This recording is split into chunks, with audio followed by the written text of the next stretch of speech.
तो लिखना है इसमें सबसे पहले, दैट इज विकसित भारत 2047।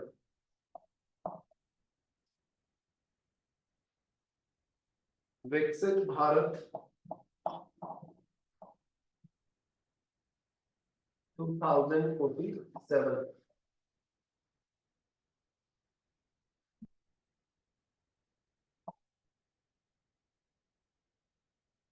तो लिखो इसमें, India AIIMS for, India AIIMS for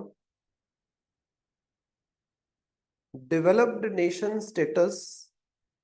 India aimed for developed nation status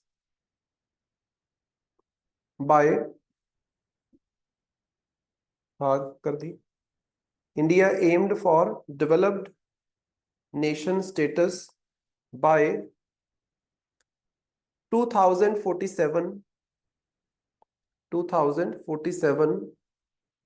under विकसित भारत विजन, अंडर विकसित Bharat vision, comma, following are the targets, following are the targets to make India developed by 2047, to make India developed by 2047।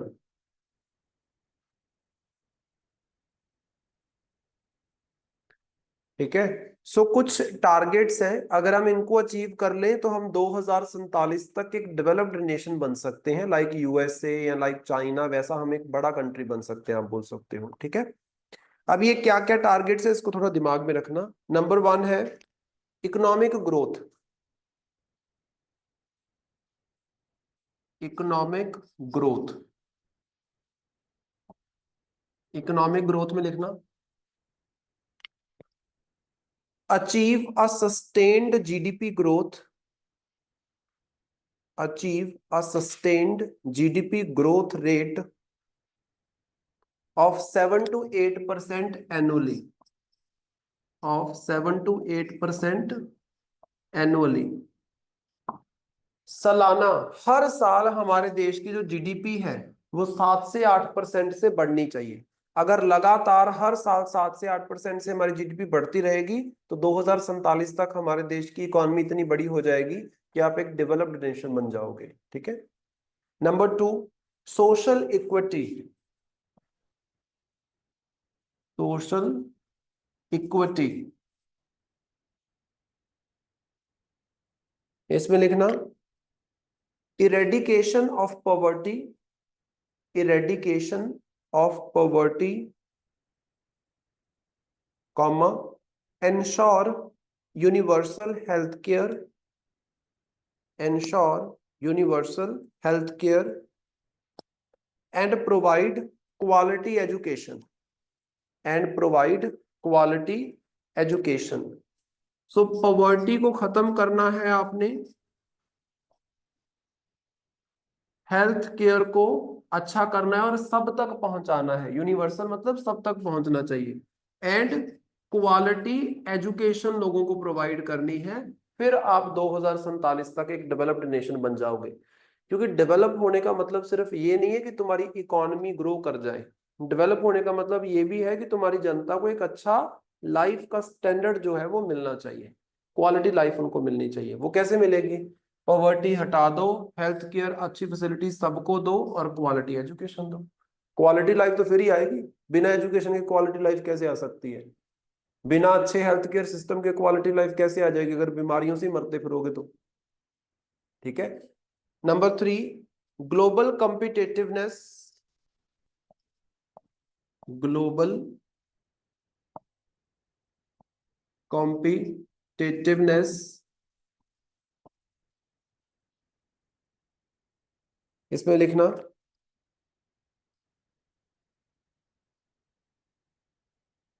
Position India among the top 3 global economies, position India among the top 3 global economies। India अगर चाहता है developed होना तो top की 3 economies में आपको आना पड़ेगा। अभी कौन से नंबर पे हो आप? 5वें नंबर पे हो। आपको तीसरे नंबर पे जाना पड़ेगा कम से कम, अगर आप डेवलप्ड होना चाहते हो 2047 तक। Number 4, environmental sustainability. Environmental sustainability,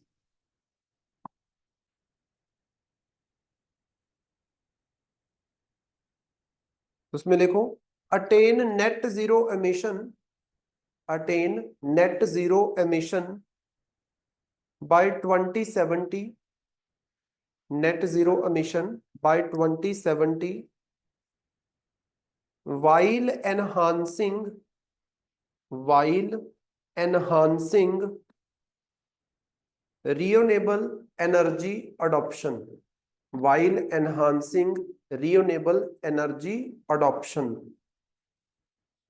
सो ज्यादा से ज्यादा आपने शिफ्ट करना है रिन्यूएबल एनर्जी की तरफ, जो कि आपका जो नेट एमिशन है कार्बन का वो कितना होना चाहिए? 0। मतलब जितना तुम एमिट करो उतना तुम कंज्यूम कर लो, मतलब कंज्यूम इन द सेंस कहीं पे उसको स्टोर कर दो, आप बोल सकते हो, ठीक है, या फिर एनवायरनमेंट से बाहर कर दो। अल्टीमेटली आपका एनवायरनमेंट में पोल्यूशन नेट जीरो होना चाहिए, और इसका टारगेट हमारा क्या है? 2070। सो 2070 तक अगर तुम लगातार काम करो, क्योंकि 2070 अगर नेट जीरो करना है तो काम तो आज से करना पड़ेगा ना, 2 सालों में तो ना नेट जीरो हो जाएगा, सालों साल लगते हैं। अगर सरकार ने बोला 2070 तक नेट जीरो करेंगे तो मतलब सरकार ने कुछ सोच के बोला होगा। उस टारगेट को अचीव करने के लिए आपको काम करना चाहिए, जिससे क्या है, आपको ज्यादा से ज्यादा रिन्यूएबल एनर्जी, जिसमें सोलर पावर प्लांट जगह जगह पे लगा रहे हैं, तो वो इसीलिए लगा रहे हैं कि नेट जीरो के टारगेट को हम 2070 तक अचीव कर सकें। आसान नहीं है इसको अचीव करना। जिस देश में 50% से ज्यादा इलेक्ट्रिसिटी कोयले से बनती हो, तो वहां पे कैसे नेट जीरो होगा? जिस देश की टोटल इलेक्ट्रिसिटी 50% से ज्यादा कोयला प्रोड्यूस करता है, तो वहां पे नेट जीरो कैसे हो पाएगा? कोयला यूज करोगे तो नेट जीरो तो हो ही नहीं सकता। आपको रिन्यूएबल एनर्जी की तरफ शिफ्ट करना पड़ेगा। देन उसके बाद नेक्स्ट है industrial modernization, number 5, industrial modernization. तो लिखो इसमें boost manufacturing, boost manufacturing to contribute, boost manufacturing to contribute 25% to GDP, 25% to GDP under Make in India, under Make in India।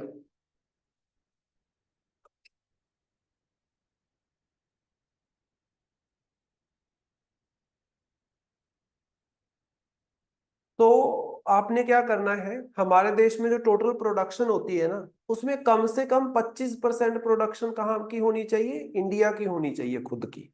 तो मतलब जीडीपी के अंदर जो मैन्युफैक्चरिंग है उसका कितना कंट्रीब्यूशन होना चाहिए? 25%। तो मतलब हमारी जीडीपी में बहुत सारे देखो गुड्स भी प्रोड्यूस होते हैं जो कि मैन्युफैक्चरिंग से आएंगे, इंडस्ट्री से आएंगे, और बहुत सारी सर्विसेज भी प्रोड्यूस होती हैं जो कि सर्विस सेक्टर से आएंगी। लेकिन आपने क्या फोकस करना है कि आपके मैन्युफैक्चरिंग सेक्टर का, इंडस्ट्रियल सेक्टर का कंट्रीब्यूशन कम से कम 25% तो होना ही चाहिए। वो भी कौन सी इंडस्ट्री का? इंडियन इंडस्ट्रीज का, जो इंडिया में प्रोडक्शन करेंगे, आप बोल सकते हो, ठीक है। देन उसके बाद नीचे हेडिंग दो, India's economic performance as of 2024। अगर हम 2024 के अकॉर्डिंग देखें कि हम कहां पे हैं, पहुंचना हमने 2047 में है, अभी हम कहां पे लाई कर रहे हैं, जितने हम टारगेट्स बता रहे हैं उससे कितना पीछे हम घूम रहे हैं, वो अगर हम देखें 2024 में हमारे देश की इकोनॉमी किधर घूम रही है। तो इसमें लिखो नंबर 1 पॉइंट जीडीपी ग्रोथ, वही same point, India's economic performance as of 2024।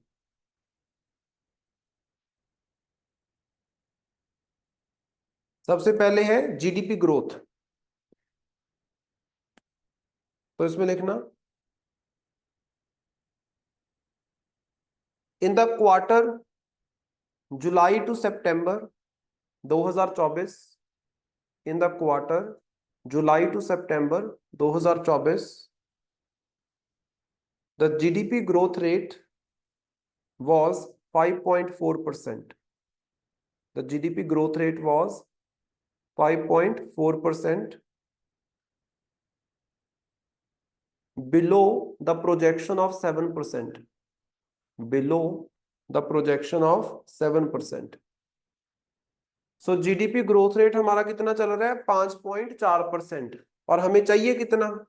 7%। सालाना 7% होना चाहिए। अगर बीच में देखो, साल में 4 क्वार्टर बनते हैं, 3-3 महीने के, पहले 3 महीने, दूसरे, फिर तीसरे, फिर चौथे। आप बोल सकते सितंबर के बाद क्या? अक्टूबर, नवंबर, दिसंबर, ये क्वार्टर लास्ट वाला होता है।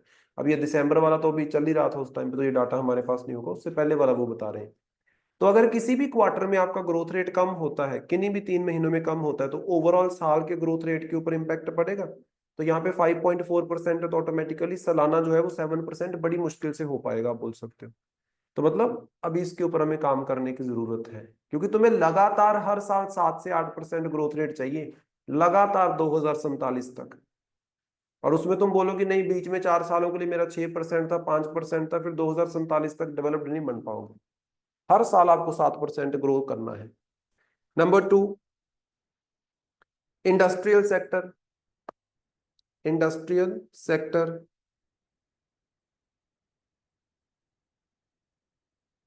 उसमें लिखना accounted for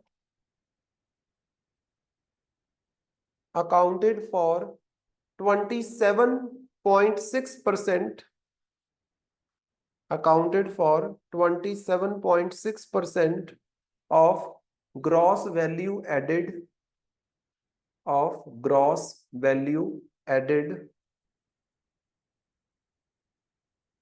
comma, there are notable challenges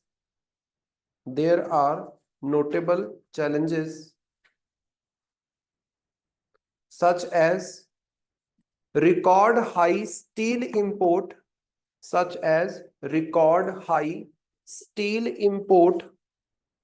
from China, affecting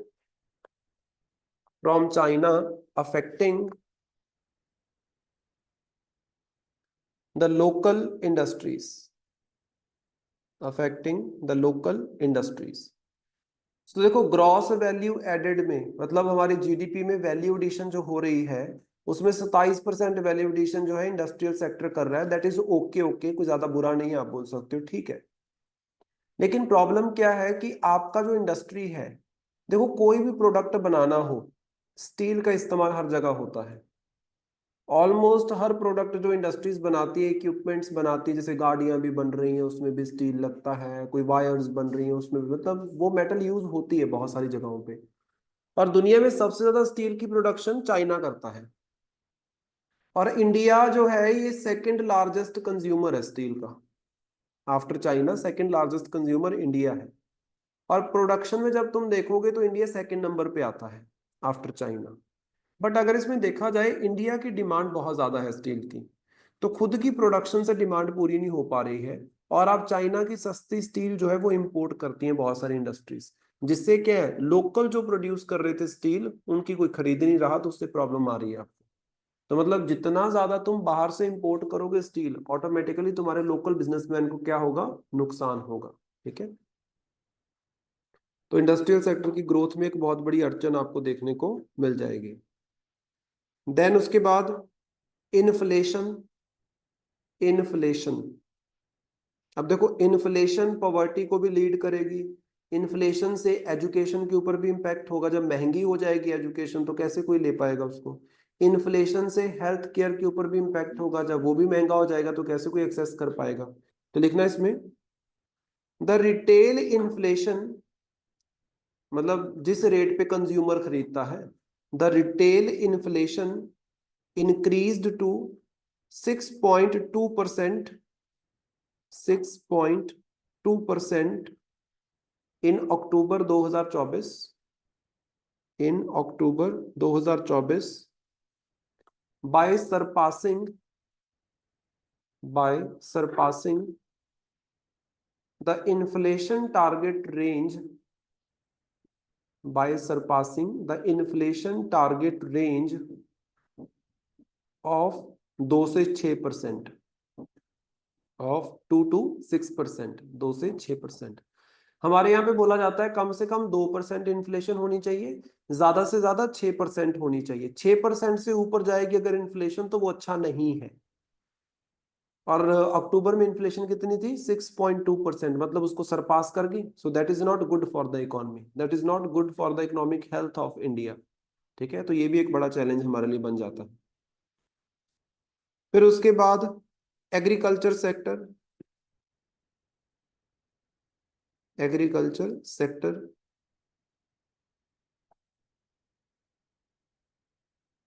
तो उसमें लिखना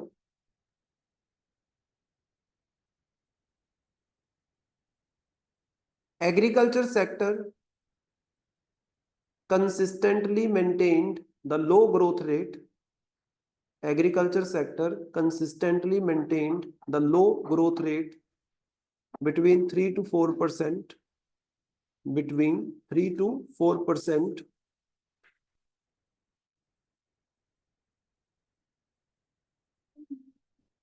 low growth rate with 3 to 4%। हमारे यहाँ पे ना सालाना एग्रीकल्चर सेक्टर में कितना ग्रोथ होता है? 3 से 4% का ग्रोथ होता है। That is not good. Consistent है इसलिए ठीक है, प्रॉब्लमेटिक नहीं है, क्योंकि लगातार चलो ग्रोथ तो हो रहा है ना। जब कोविड आया था तब भी 3% पे ग्रो कर रहा था इंडिया का एग्रीकल्चर सेक्टर, जबकि इंडस्ट्री वगैरह सब नेगेटिव में चले गए थे, ग्रो ही नहीं कर रहे थे, लेकिन ये स्टिल ग्रो कर रहा था, आप बोल सकते हैं एग्रीकल्चर सेक्टर। सो कंसिस्टेंसी होने की वजह से ठीक है, बट ग्रोथ रेट कोई बहुत अच्छा नहीं है। 3-4% का growth rate is not good एक ऐसी इकोनॉमी के लिए जिसने अभी डेवलप्ड इकोनॉमी बनना है। जो बन चुके हैं उनकी बात अलग है, जो बन चुके हैं उनका तो ग्रोथ रेट, इकोनॉमी का ग्रोथ रेट, जीडीपी का ग्रोथ रेट 3-4% होता है। तो कितना को ग्रो कर लोगे, एक लेवल भी तो होता है, सैचुरेशन पॉइंट भी तो आता है। जैसे यूएसए है, यूएसए 2.5% पे ग्रो कर रहा है, चाइना 3% पे ग्रो कर रहा है, उनकी जीडीपी का जो सालाना ग्रोथ रेट है, क्योंकि उन्होंने सैचुरेशन पॉइंट को छू लिया है। उसके आगे ग्रोथ थोड़ी ना होती रहेगी। जैसे फॉर एग्जाम्पल तुम बच्चे थे, तुम्हारी ग्रोथ होती होती 5 फुट 4 इंच, 5 फुट 3 इंच, कुछ ना कुछ हाइट तो मेंटेन करोगे, सारी उम्र थोड़ी ना बढ़ते रहोगे, छत से तो ना लग जाओगे। देर इज ए सर्टेन, आप बोल सकते लिमिट ना सैचुरेशन पॉइंट की, उसके बाद ग्रो करना जो है आपकी हाइट बहुत कम बढ़ती है। जैसे मेरी हाइट थी 5'9", मतलब 2 सालों में बढ़ गई 5'9", उसके बाद 15 सालों में सिर्फ 2 इंच बढ़ी, क्योंकि there is a saturation point. अब उतना तो ना बढ़ती है, क्योंकि 2 सालों में 5'9" होगी और उसके बाद 15 सालों में सिर्फ 2 इंच ही बढ़ रही है, तो वो चीज हो जाती है, आप बोल सकते हो। नेक्स्ट लिखना, हेडिंग देना oil fields, next current affair है ऑयल फील्ड्स, ब्रैकेट में लिखना regulation and development, regulation and development, bracket close, amendment bill 2024, regulation and development, bracket close, amendment bill 2024। So oil fields को रेगुलेट करने के लिए, उनका विकास करवाने के लिए सरकार एक बिल लेके आई दिसंबर में, क्योंकि दिसंबर में क्या होता है, पार्लियामेंट का सेशन होता है, तो वहां पे बिल रखे जाते हैं, उनको डिस्कस किया जाता है, फिर उनको पास किया जाता है, लॉ बन जाता है, आप बोल सकते हो। तो 2024 में एक बिल आया जो अभी तक पास नहीं हुआ है, अगले सेशन तक पास होगा। अभी जो स्टार्ट हो रहा है सेशन, हो गया है सेशन स्टार्ट, कल पता नहीं, आई थिंक प्रेसिडेंट की स्पीच थी, उसके साथ ये सेशन स्टार्ट हो चुका है। अभी बजट रख देंगे, इकोनॉमिक सर्वे सब आ जाएगा, अभी सेशन स्टार्ट हो चुका है। तो ये दिसंबर वाले पिछले सेशन में ये रखा गया था, और जनवरी लास्ट में आपका नेक्स्ट सेशन जो है वो स्टार्ट हो जाता है। तो ये बिल है क्या, इसके बारे में बेसिक जान लेते हैं। सो लिखो इसमें, the bill was passed by Rajya Sabha, Rajya Sabha ने इसको पास कर दिया, लोकसभा ने नहीं किया अभी। The bill was passed by Rajya Sabha in the winter session, in the winter session, to encourage the production of, to encourage the production of domestic petroleum and mineral oils, production of domestic petroleum and mineral oils and promoting the participation of private sector, promoting the participation of private sector। ठीक है, तो major इसका objective क्या है? इसका objective है कि आपने एक तो हमारे जो लोकल पेट्रोलियम प्रोड्यूस होता है उसकी प्रोडक्शन को बढ़ाना है। जो अदर आपके पास ऑयल्स प्रोड्यूस होते हैं, मिनरल ऑयल, पेट्रोलियम के अलावा भी बहुत सारे मिनरल ऑयल होते हैं आपके, उनकी प्रोडक्शन को बढ़ाना है। साथ ही साथ प्राइवेट कंपनियों की इन्वॉल्वमेंट को बढ़ाना है इस इंडस्ट्री में। ज्यादा से ज्यादा प्राइवेट इन्वेस्टमेंट आनी चाहिए petroleum and mineral oil production में। तो इसीलिए आपको क्या करना पड़ेगा? कहां से प्रोड्यूस करते हो petroleum mineral oil? Oil field से। तो ऑयल फील्ड की बेहतरी के लिए आपको कुछ ना कुछ लॉ पास करना पड़ेगा, तभी ये बिल लेके आएंगे। अब इसमें इंपॉर्टेंट होते हैं इसके फीचर्स, तो नीचे लिख लो features of the bill. Features of the bill, इस बिल के क्या क्या मेजर फीचर्स हैं, किन किन चीजों के ऊपर ये बात कर रहा है? नंबर 1, इट एक्सपेंड कर दिया इसने, बढ़ा दिया। It expanded the definition of mineral oils, the definition of mineral oils, comma, according to the bill mineral oils includes, according to the bill mineral oil includes all hydrocarbons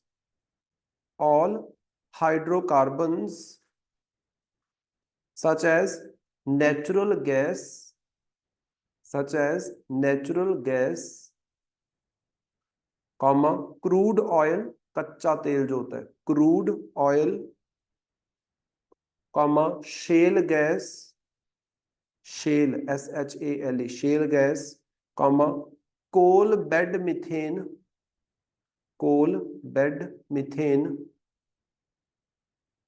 full stop. The bill exclude, क्या चीजें बाहर कर दी? The bill exclude coal, अकेला कोयला, coal bed methane की मैं बात कर रहा हूं, तो मिथेन की बात हो रही है एक्चुअली, कोयले की बात नहीं हो रही है। सो यहां पे कोल, कॉमा, लिग्नाइट एंड हीलियम, ऐसे ना ये स्टेटमेंट बना लेते हैं। जैसे अभी PCS का पेपर है, उसमें तो ऐसे क्वेश्चन बड़े पूछते हैं इस तरीके के ऊट पटांग से क्वेश्चन, जिसमें ऐसे थोड़ा फैक्चुअल चीज याद करनी पड़ती है।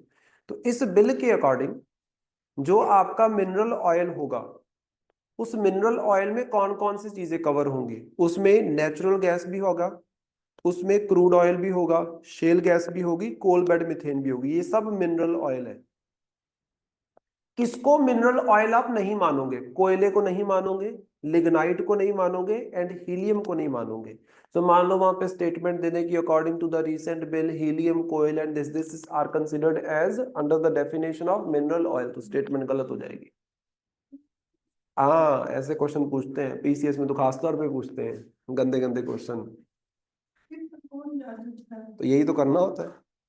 तो फिर अफसर भी तो आपने बनना है, जो याद रखता है वो बन जाता है, जो नहीं रखता वो नहीं बनता, फिर ये है। Number 2, introduction of petroleum lease, LEASE, lease मतलब जो ये आप एक तरीके से किराए पे कोई चीज देते हो तो उसके लिए कोई एग्रीमेंट साइन करते हो। Introduction of petroleum lease, LEASE, lease. तो इसमें लिखना it replaces mining lease, it replaces mining lease with petroleum lease, covering activities like exploration, किसी चीज को ढूंढना आप बोल सकते हो, exploration, comma, production and disposal of mineral oils,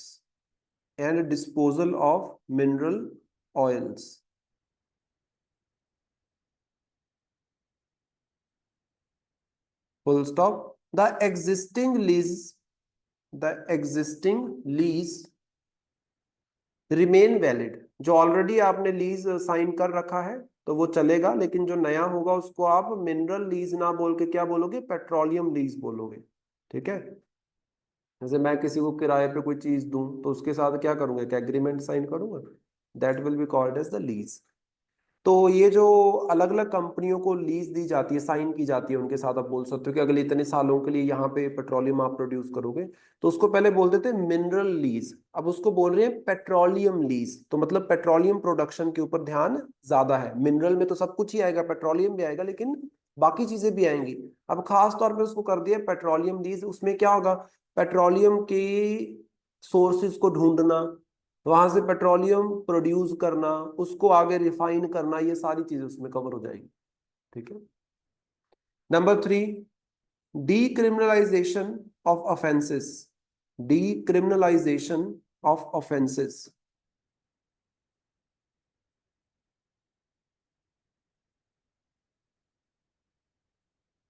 इसमें लिखो, it replaces the punishment of imprisonment for any offense. It replaces the punishment of imprisonment for any offense related to oil fields, with fine of 25 lakh, with fine of 25 lakh for violations, and 10 lakh per day for continued violation. 10 lakh per day for continued violation. पहले क्या था, जो भी oil field के rule regulations होते हैं, अगर तुम उनको वायलेट करते हो, नहीं मानते हो, तो तुम्हें उठा के जेल में डाल देते थे। अब इन्होंने बोला कि जेल में नहीं डालेंगे, वो ज्यादा स्ट्रिक्ट हो गया। वायलेशन करने के लिए 25 लाख रुपए एक बार फाइन लग जाएगा। मान लो ये पाया गया कि कोई कंपनी वायलेट कर रही है किसी लॉ को, सीधा 25 लाख रुपए पड़ जाएगा। और अगर वो आगे भी करेंगे तो पर डे के हिसाब से 10 लाख जुड़ता जाएगा उसमें। समझ रहे हो? तो इस तरीके से फाइन अच्छा खासा लगा दिया है, लेकिन जो जेल की सजा थी वो हटा दी है कि इम्प्रिजनमेंट नहीं करेंगे, क्योंकि उससे क्या होता है, कंपनियां टलती हैं कि यार इसमें पंगा हो जाएगा जेल वगैरह का, तो वो फाइन लगा देंगे। ठीक है, क्योंकि जो फाइन है वो आपके रिकॉर्ड में नहीं ना शो होगा, आपके पर्सनल रिकॉर्ड में। जो जेल में जाओगे वो आपके पर्सनल रिकॉर्ड में शो हो जाता है। फिर उसके बाद rule making power, number 4, rule making power. इसमें देखो, central government can set central government can set rules on environmental obligations, can set rules on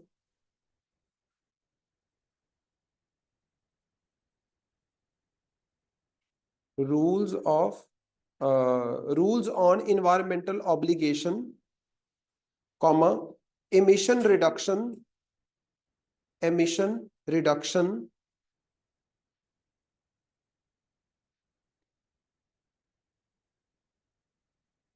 and dispute resolution mechanism, and dispute resolution mechanism, dispute resolution mechanisms. कोई भी law बनाना है, कोई rule बनाना है, आप बोल सकते हो, वो सेंटर सरकार बनाएगी। अब यहाँ पे बोल दे कि स्टेट सरकार बनाएगी तो नहीं। अगर मान लो कोई रूल बनाना है एनवायरनमेंट के रिलेटेड कि आप क्या कर सकते हो क्या नहीं कर सकते हो, है ना, या फिर आपने बनाना है एमिशन के रिलेटेड कि कितना कम करना है एमिशन, तो ये सारे रूल्स कौन बनाएगा, केंद्र सरकार, स्टेट सरकार नहीं बनाएगी, इसको दिमाग में रखना।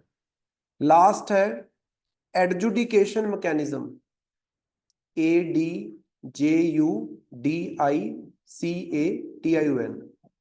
Adjudication mechanism.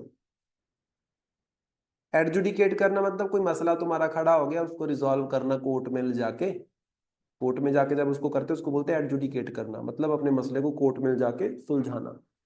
तो इसमें लिखो, पेनल्टीज एडजुडिकेशन, जो भी पेनल्टीज लगेंगी penalties adjudication by joint secretary level officer, एक हाई रैंक का ऑफिसर होगा, आप बोल सकते हो आईएएस ऑफिसर होते हैं joint secretaries, by joint secretary level officer, comma appeals directed to the tribunal, appeals directed to the tribunal under Petroleum and Natural Gas Board Act, Petroleum and Natural Gas Board Act 2006। Petroleum and natural gas board act जो है ये बता एक special tribunal बनाता है, एक special court, ये वाले सारे मसले उस कोर्ट में जाते हैं, आप बोल सकते हो। और ज्वाइंट सेक्रेटरी लेवल का बंदा होगा, ऑफिसर होगा, जो इसको रिजॉल्व करेगा। ठीक है, ये इस बिल में बोला गया है कि हाई लेवल के ऑफिसर्स को इसमें इन्वॉल्व किया जाएगा। That's it. तो ये कुछ प्रोविजंस हैं, 4-5 आपके ये जो नए बिल के हैं, जो कि राज्यसभा ने पास कर दिया, अभी लोकसभा ने पास करना है, अभी किया नहीं है, इसको याद रखना। उसके बाद नेक्स्ट लिखो,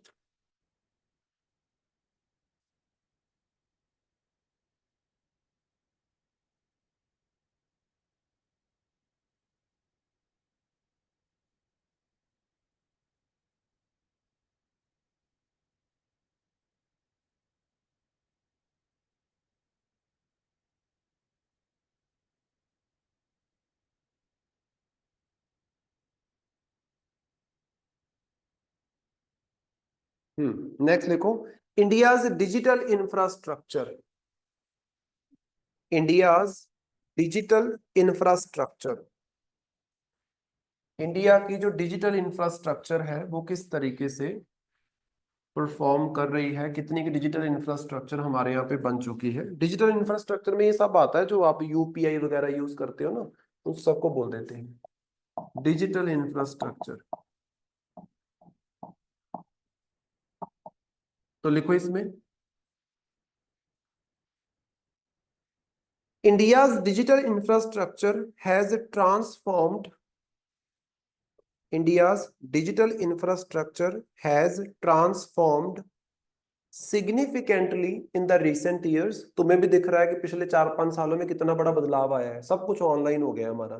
तो जो ऑनलाइन सब हो गई हैं चीजें, ऑनलाइन तुम्हारी जूम प्लेटफॉर्म पे क्लासेस लग रही हैं, ये जूम वगैरह सब डिजिटल इंफ्रास्ट्रक्चर है आपका। ठीक है, has transformed significantly in the recent years, comma driven by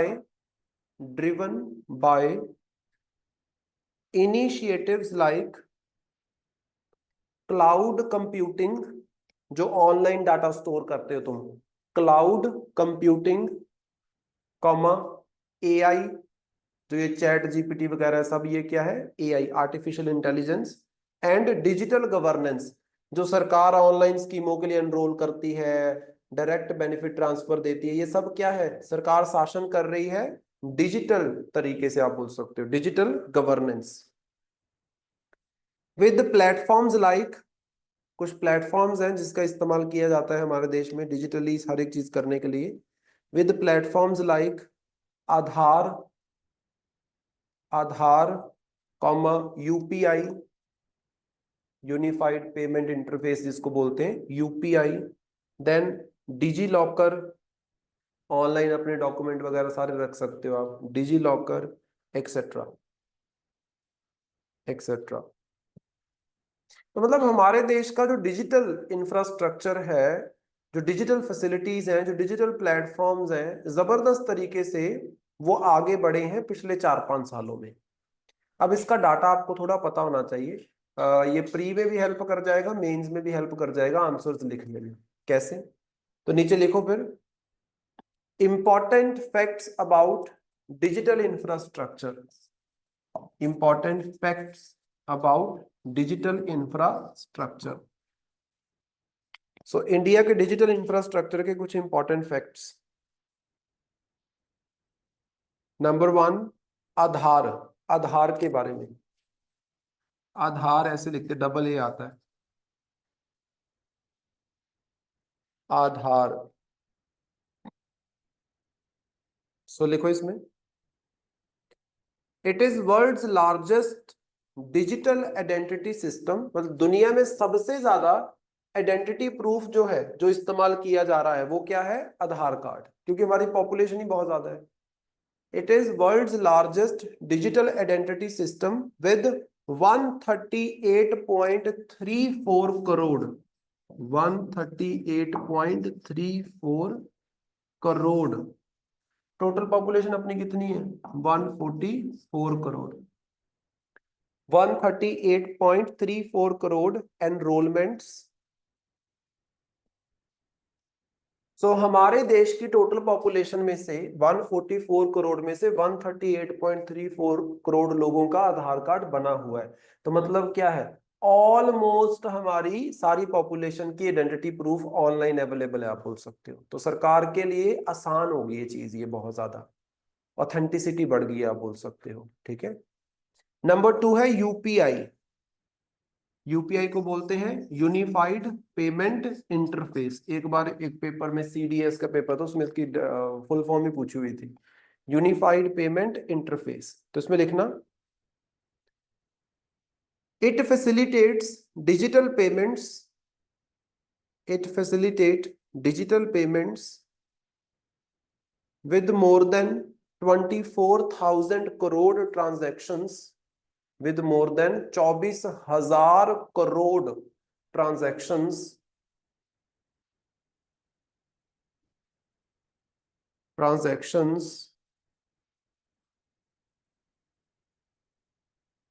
पर मंथ, पर मंथ,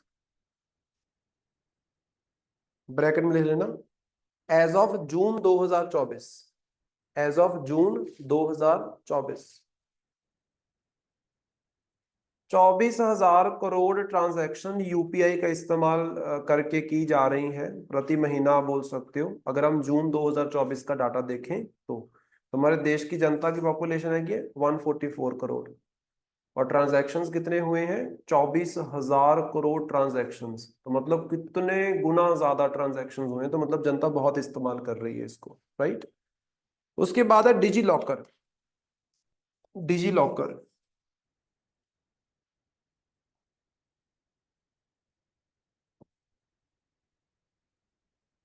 तो इसमें लिखो, it is a cloud based platform, it is a cloud based platform with over 37 crore users, with over 37 crore users, comma, enabling to secure, enabling to secure documents online, enabling to secure documents online and verification, and verification। पहले क्या होता था, जैसे job वगैरह की verification के लिए भी आजकल तो डिजी लॉकर का भी इस्तेमाल करते हैं कई कई जगहों पे। पहले क्या होता था, आप ऑफलाइन लेके जाते थे डॉक्यूमेंट वगैरह, किसी का कोई डॉक्यूमेंट रह गया जी, मैं ये भूल आया, मैंने इसकी फोटो स्टेट नहीं करवाई, ऐसे रोते रहते थे। अभी क्या है, ऑनलाइन पड़ा है सब कुछ। आपको डिजी लॉकर का बताना है, हर एक डॉक्यूमेंट आपका ओपन हो जाएगा। अभी तो उस दिन मैंने आपको एक स्कीम बताई थी, अगर याद हो, बच्चों को भी बना रहे हैं। जैसे आधार कार्ड नंबर होता है, तो बच्चों के लिए भी सारे डॉक्यूमेंट्स उसमें स्टोर रहेंगे। एक स्कूल से दूसरे स्कूल में जा रहे हैं तो बस वो नंबर दो बच्चों का, उसके बाद सब निकल आएगा, आप बोल सकते हो। ठीक है। उसके बाद है digital knowledge sharing. Digital knowledge sharing, digital knowledge sharing. इसमें लिखना, प्लेटफॉर्म्स, प्लेटफॉर्म्स लाइक दीक्षा, प्लेटफॉर्म्स लाइक दीक्षा, कैपिटल में लिखना DIKSHA, Diksha,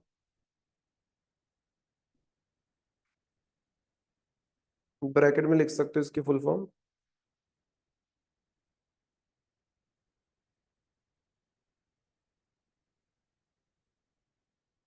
digital infrastructure for knowledge sharing, digital infrastructure for knowledge sharing, ये दीक्षा की फुल फॉर्म है।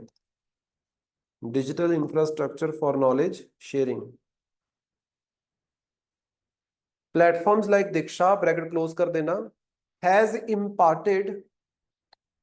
imparted more than 550 crore learning sessions, more than 550 crore learning sessions, 550 से ज्यादा learning sessions दीक्षा platform के ऊपर available हैं, जहां से आप चीजों को सीख सकते हो। ऑनलाइन आपको सिखाया जा रहा है, टीचर्स को ट्रेनिंग प्रोवाइड की जा रही है, बच्चों को सिखाया जा रहा है। 550 करोड़ से ज्यादा सेशंस अवेलेबल हैं, बहुत ज्यादा नंबर होता है, आप बोल सकते हो। देन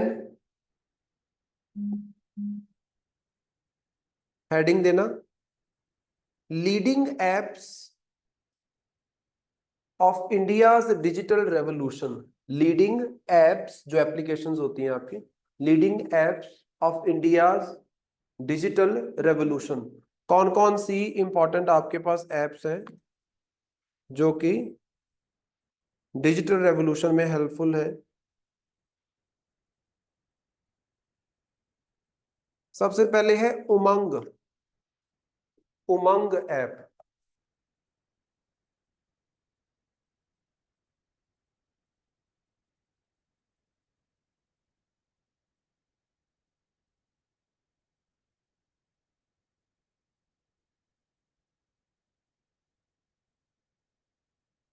इसमें लिखना, it integrates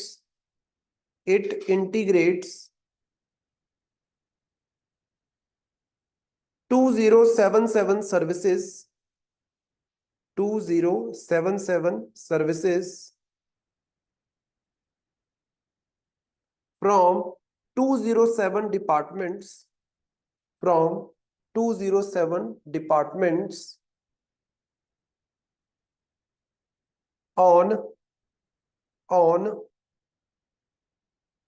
unified mobile application, on unified mobile application for new age governance। ये उमंग की फुल फॉर्म है, ब्रैकेट में लिख लेना Umang, unified mobile application for new age governance, this is the full form of Umang. Umang वाली ऐप डाउनलोड करके देखना phone में, तुम्हें 2077 के करीब 2077 के करीब सर्विसेज हैं जो ऑनलाइन इस एक एप्लीकेशन पे मिल रही हैं। और हमारे देश की जो सरकारें हैं, 207 डिपार्टमेंट अवेलेबल है इस उमंग ऐप के ऊपर जो अपनी सर्विसेज यहाँ पे प्रोड्यूस करें। तो 2000 से ज्यादा करीब करीब अगर तुम देखोगे तो 2077 है, आप बोल सकते हो 2000 से ज्यादा 2100 के करीब करीब सर्विसेज आपको ऑनलाइन दी जा रही है एक सिंगल एप्लीकेशन के माध्यम से। सरकार की एप्लीकेशन है उमंग। दूसरा है मेरी पहचान, नेक्स्ट एप्लीकेशन इज मेरी पहचान।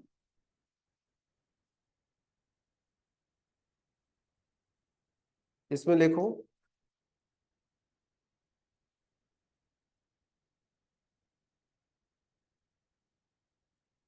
it is a platform,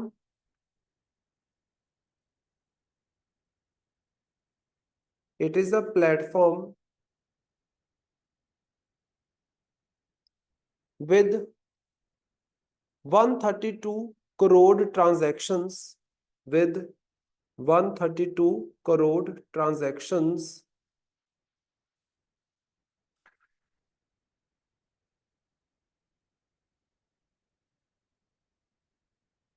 comma, it is a single sign, it is a single sign on platform, single sign on platform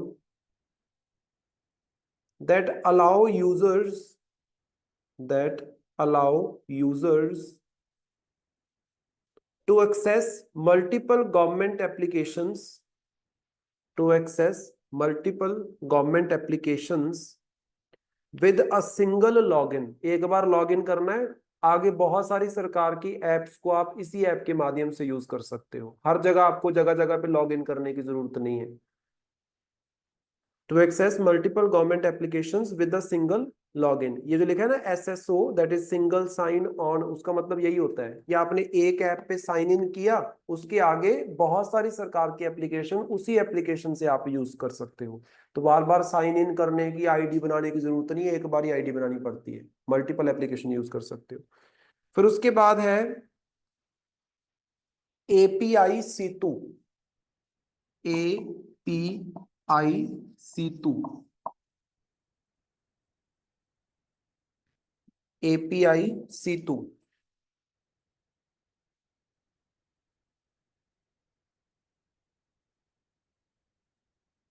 उसमें लिखना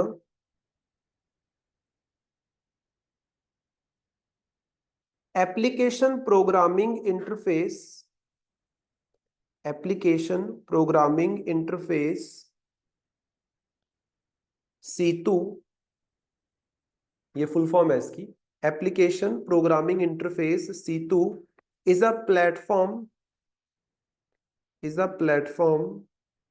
under ministry of electronics and information technology,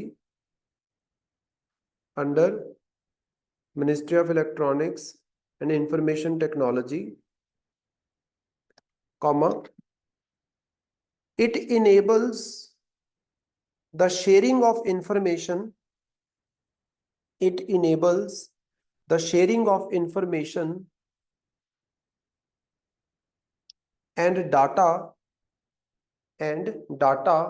across the government and private entities, across the government and private entities। सरकारी और private कंपनियां यहां पे data share कर सकती हैं सेफली, ठीक है।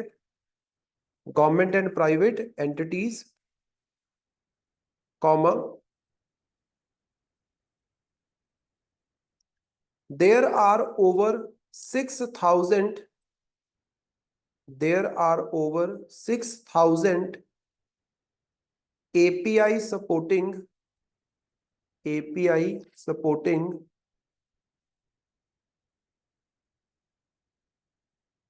data transactions, data transactions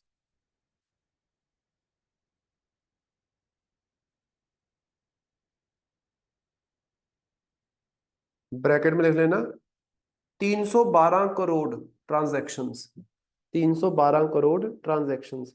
6,000 से ज्यादा कंपनियां हैं, एंटिटीज हैं, आप बोल सकते हो, जो डाटा ट्रांजैक्शन के लिए इस प्लेटफॉर्म का इस्तेमाल कर रही हैं।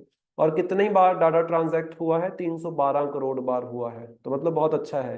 तो एक सिक्योर प्लेटफॉर्म है जहाँ पे सरकारी प्राइवेट कंपनी आपस में डाटा शेयर कर सकती हैं, कोई चक्कर नहीं होगा कि आप कोई उसको हैक कर लेगा या कुछ कर लेगा, वो सारी चीजें से। वैसे आप जी जीमेल वगैरह पे करते हो तो हैकिंग का चक्कर पड़ता है ना, इसमें नहीं पड़ता है, तो इसका आप इस्तेमाल कर सकते हैं। देन उसके बाद है ई संजीवनी। ई संजीवनी,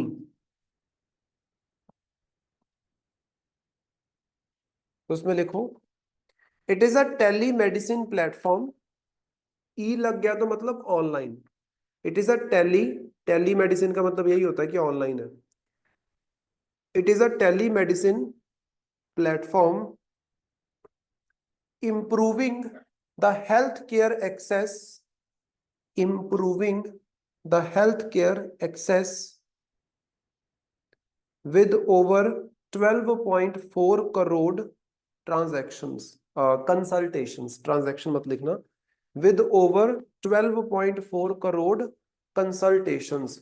12.4 करोड़ से ज्यादा लोगों ने अपनी बीमारी के लिए डॉक्टर को यहाँ पे कंसल्ट किया, ऑनलाइन कंसल्ट किया इस ऐप का इस्तेमाल करके। तो ई संजीवनी का इस्तेमाल करके आप भी डॉक्टर से कंसल्ट करना है तो आप कर सकते हो।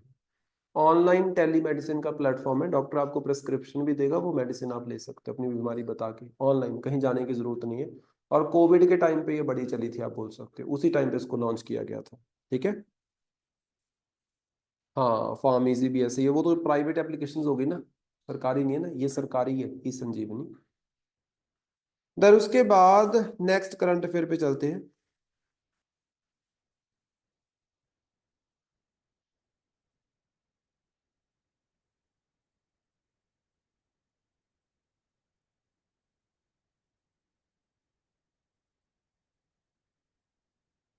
हेडिंग देना, the fight against degradation of land, the fight against degradation of land, इसके बारे में कुछ इंपॉर्टेंट डाटा आपको लिखवाऊंगा। सो लैंड डिग्रेडेशन की बहुत प्रॉब्लम इंडिया में चल रही है। ये होता क्या है, तो सबसे पहले लिख ही लो उसको। सो लिखो पहला point, land degradation refers to, land degradation refers to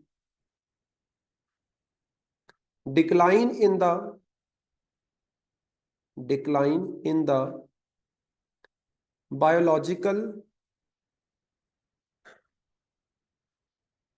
comma economic and ecological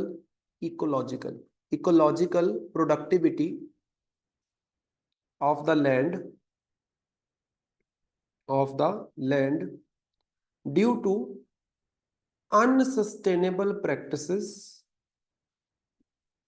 due to unsustainable practices,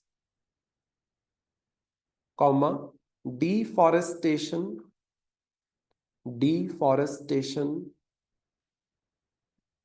comma soil erosion and climate change, and climate change, full stop. It diminishes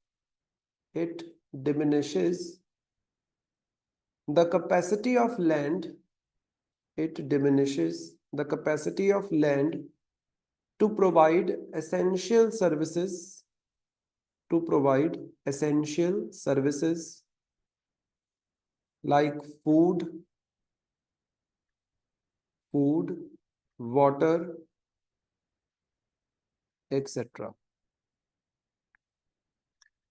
तो होता क्या है land degradation, जब आपकी जो land है उसकी biological productivity कम हो जाए, या फिर इकोनॉमिक प्रोडक्टिविटी मतलब खेतों में कुछ उग नहीं रहा है आप बोल सकते हो, इकोलॉजिकल प्रोडक्टिविटी मतलब वहाँ की जो बायोडाइवर्सिटी वगैरह उस लैंड में थी वो खत्म हो रही है, अंदर कोई छोटे मोटे जीव रहते थे, बाहर जंगल था, कोई पेड़ पौधे उगते थे, अब वो उगने बंद हो गए हैं, वो सब biodiversity, that is ecological productivity. तो अगर किसी लैंड की इकोनॉमिक प्रोडक्टिविटी या फिर बायोलॉजिकल प्रोडक्टिविटी या फिर इकोलॉजिकल प्रोडक्टिविटी खत्म हो रही है, किस वजह से, या तो डिफॉरेस्टेशन कर दिया आपने बहुत ज्यादा उस वजह से हो रही है, या फिर आपने कुछ ऐसी अनसस्टेनेबल प्रैक्टिसेस का इस्तेमाल किया कि बहुत फर्टिलाइजर डाल दिया या कुछ कर दिया उसकी वजह से कुछ हो रहा है आप बोल सकते हो, या क्लाइमेट चेंज की वजह से कहीं पे डेजर्ट बन रहा है आप बोल सकते हो, वो हो सकता है। तो किसी भी कारणवश अगर सॉयल या लैंड की प्रोडक्टिविटी हार्म हो रही है तो उसको हम बोलेंगे डिग्रेडेशन ऑफ द लैंड। इससे होगा क्या, जो तुम्हें फूड चाहिए ये सारी चीजें चाहिए वो प्रोड्यूस नहीं हो पाएंगे आप बोल सकते हो, वो लैंड आपको प्रोवाइड नहीं कर पाएगी। ठीक है, नेक्स्ट लिखो, the aspects of land degradation, कि क्या क्या वो चीजें हैं जिधर से लैंड डिग्रेडेशन होता है। The aspects of land degradation, इसमें नंबर 1 है सॉइल इरोजन रिड्यूसेस। नंबर 1 क्या हो गया, soil erosion, soil erosion reduces fertility and productivity of the soil, fertility and productivity of the soil, soil erosion reduces fertility and productivity of the soil। soil erosion क्या होता है,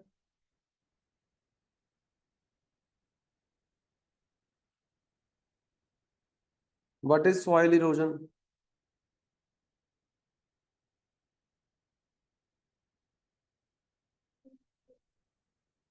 soil की movement होती है, मतलब तो लैंडस्लाइड भी होती है जहाँ पे मूवमेंट होती है, सॉइल की मूवमेंट का मतलब क्या है?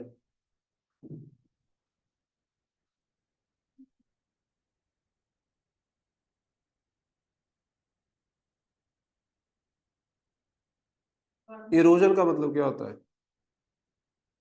ये तो कोई पढ़ने पढ़ाने वाली बात भी नहीं है।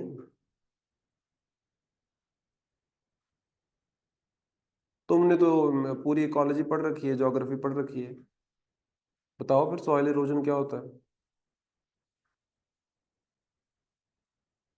इरोजन का मतलब होता है किसी चीज का एक जगह से दूसरी जगह ट्रांसपोर्ट होना। अब देखो शक्लें बनाई कैसे। मन तो कर रहा है कि एक चांटा लगाऊं दोनों के। छोटे छोटे बच्चों को पढ़ाते हैं, 6वीं क्लास वालों को। क्या पढ़ाते हैं कि भाई जब बारिश बहुत पड़ती है तो एक जगह से जो मिट्टी की तह होती है वो पानी के साथ बह के कहीं और चली जाती है। अब जहां से ऊपर वाली मिट्टी की तह बह गई तो नीचे क्या होगी, सॉइल की प्रोडक्टिविटी हार्म हो जाएगी। कभी भी देखना, जैसे खेतों में देख लो, खेतों में जैसे मान लो लोग मिट्टी उठा देते हैं ऊपर से, तो 1-2 सालों के लिए क्या होता है, वहां पे फसल अच्छी नहीं होती है।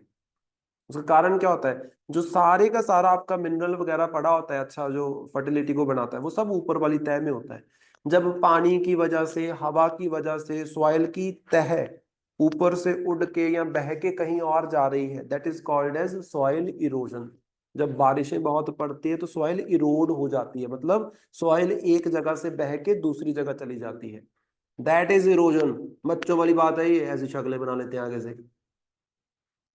सो सॉइल इरोजन से क्या हो रहा है, एक तो फर्टिलिटी के ऊपर इंपैक्ट होगा, क्यों, क्योंकि जो मिनरल वगैरह जिससे फर्टिलिटी बननी है वो तो सारे बह गए।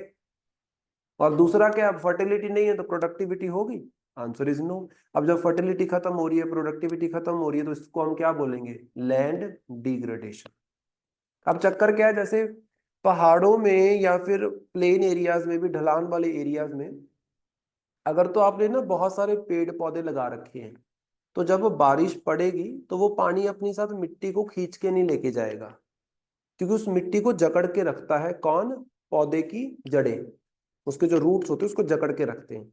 अगर मान लो आपने डिफॉरेस्टेशन कर दिया, फिर जब बारिश होगी तो जड़ें तो है नहीं वहां पे उसको जकड़ने के लिए, वो सारी मिट्टी बह जाएगी। ये हिमाचल वगैरह में यही तो होता है। रोड बनाने के लिए पेड़ पौधे सारे काट दिए आप बोल सकते हो, उसके बाद जब बारिश होती है सारी मिट्टी नीचे आ जाती है। जहां पे पेड़ पौधे हैं वहां से तो नहीं हो रहा कुछ ऐसा, क्योंकि वो जकड़ के रखते हैं उसको। तो ये हो जाती है आपकी soil erosion. Number 2, soil salinisation. Saline होना सॉइल का, सेलेनाइजेशन, SALINIZATION, सेलेनाइजेशन। इसमें लिखो, इट कॉजेज सॉल्ट अकमुलेशन, मतलब नमक का इकट्ठा हो जाना, salt accumulation due to irrigation, due to irrigation.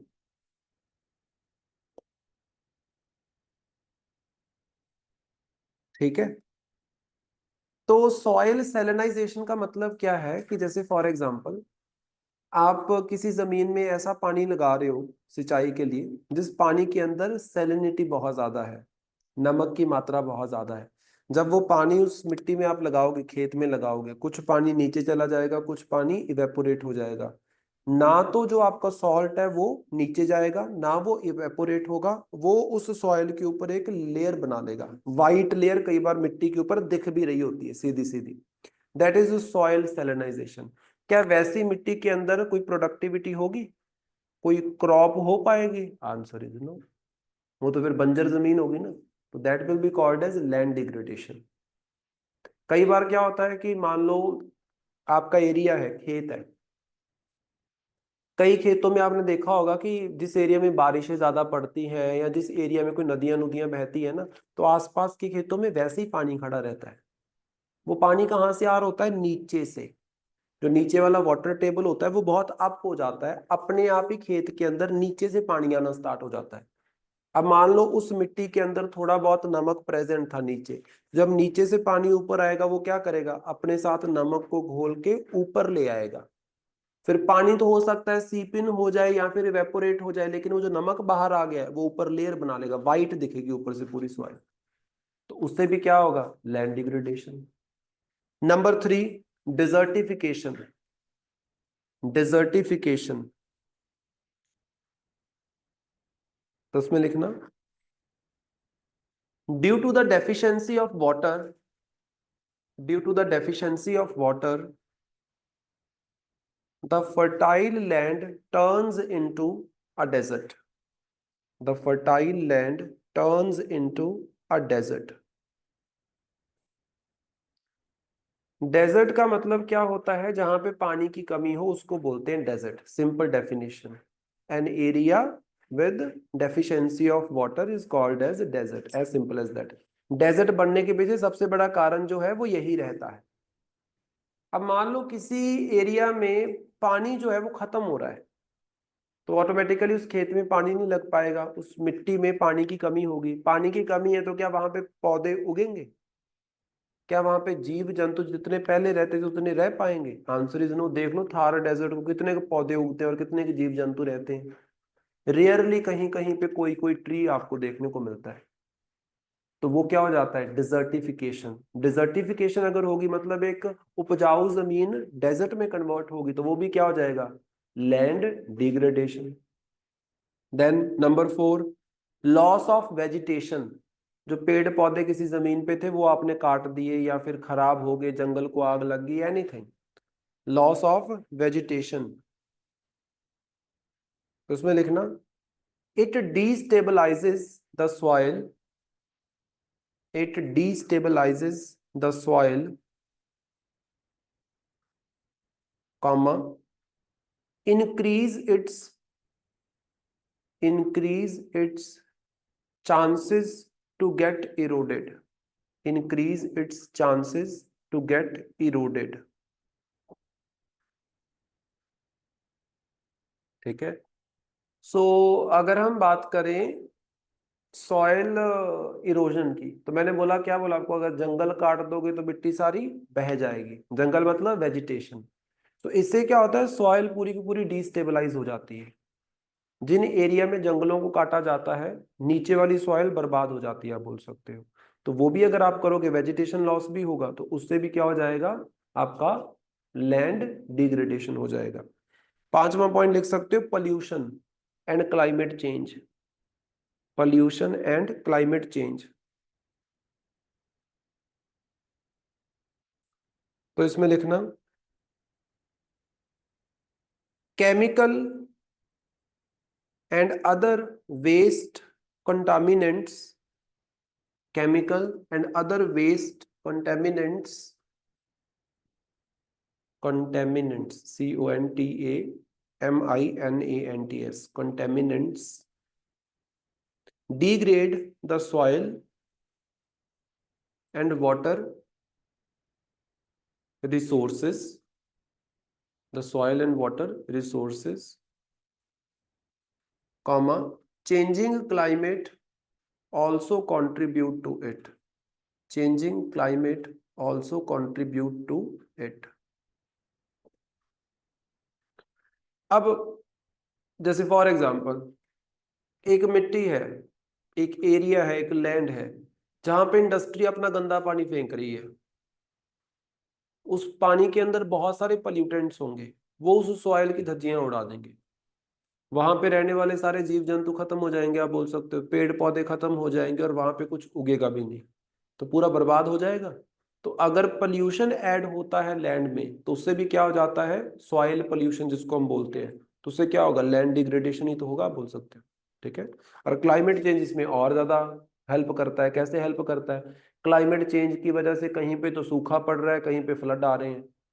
तो फ्लड आएगा फिर भी नुकसान है, सूखा पड़ेगा फिर भी नुकसान है। दोनों ही केस में क्या है? लैंड डिग्रेडेशन आपकी होती रहेगी।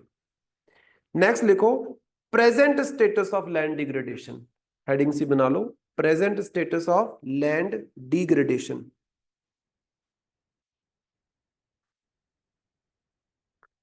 तो इसमें लिखना, according to, according to United Nations Convention to Combat Desertification, according to United Nations Convention to Combat Desertification, UNCCD, शायद आपने पढ़ा हो इसके बारे में, UNCCD, ब्रैकेट क्लोज,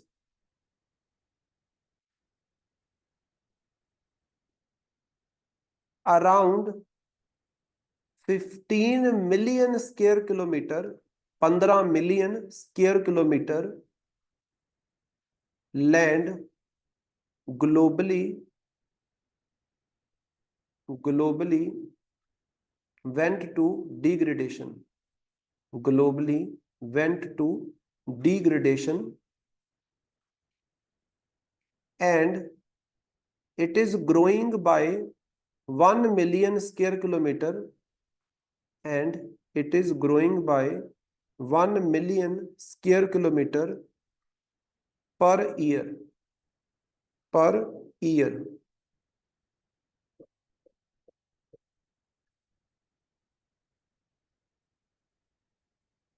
पर ईयर। सो 15 मिलियन, 15 के पीछे 6 जीरो लगा लो, इतना स्क्वायर किलोमीटर जो आपकी लैंड है वो डिग्रेड हो चुकी है और हर साल 1 मिलियन इसमें एडिशन होता जा रहा है। तो मतलब बहुत ही जबरदस्त स्पीड से लैंड डिग्रेडेशन आपको होती हुई देखने को मिल रही है। नेक्स्ट पॉइंट लिखना, in case of India, in case of India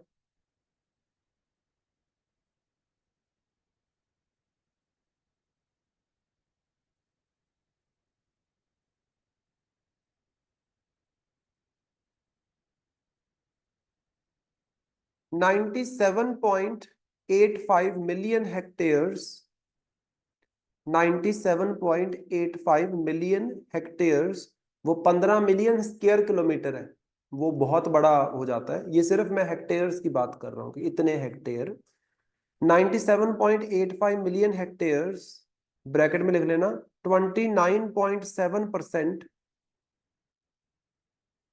bracket close, of India's total geographical area, of India's total geographical area underwent land degradation, underwent land degradation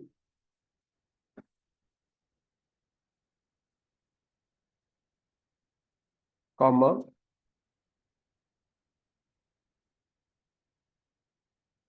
the vegetation degradation, the vegetation degradation is found to be responsible, is found to be responsible for 9.15%, for 9.15% of the desertification in country, of desertification in country। सो हमारे देश में भी बहुत सारी जमीन जो है वो डिग्रेड हो चुकी है और उसमें ये जो वेजिटेशन को तुम काटते हो, डिफॉरेस्टेशन, ये एक बहुत बड़ा कारण उसके पीछे रहता है।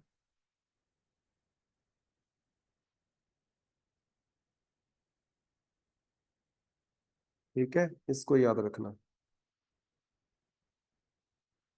नेक्स्ट लिखो, major initiatives to tackle with land degradation, major initiatives to tackle with land degradation. क्या हो गया इनको, ये हिल गए हैं क्या, पागल ही हो जाते हैं एकदम, काम कम करते हैं शोर ज्यादा हो जाते हैं।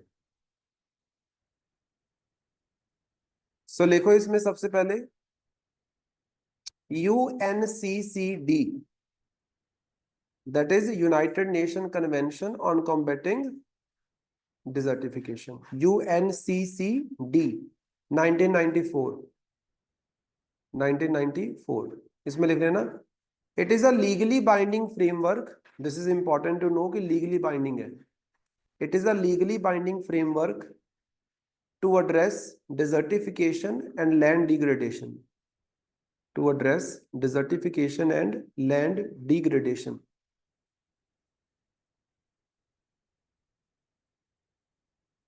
देन उसके बाद है UN decade, UN decade on ecosystem restoration, UN decade on ecosystem restoration, bracket में लिख लेना 2021 से 2030, ये यूएन ने डिक्लेयर किया है 2021 से 2030।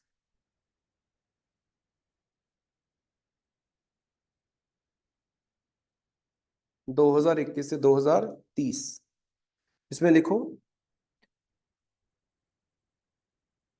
several initiatives under this program, several initiatives under this program launched by United Nations, launched by United Nations to address the problem of land degradation, to address the problem of land degradation and ecosystem degradation, and ecosystem degradation.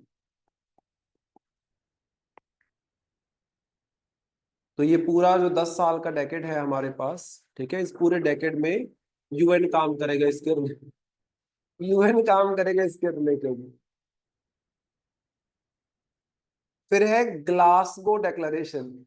Glasgow में हुई थी ना meeting, COP, Glasgow, GLASGOW, Glasgow declaration.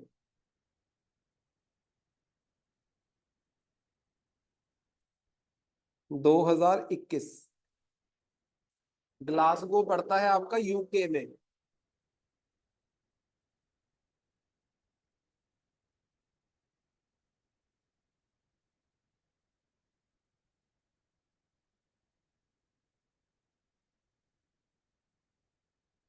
भाई सो देखो 145 Nations, 145 nations pledged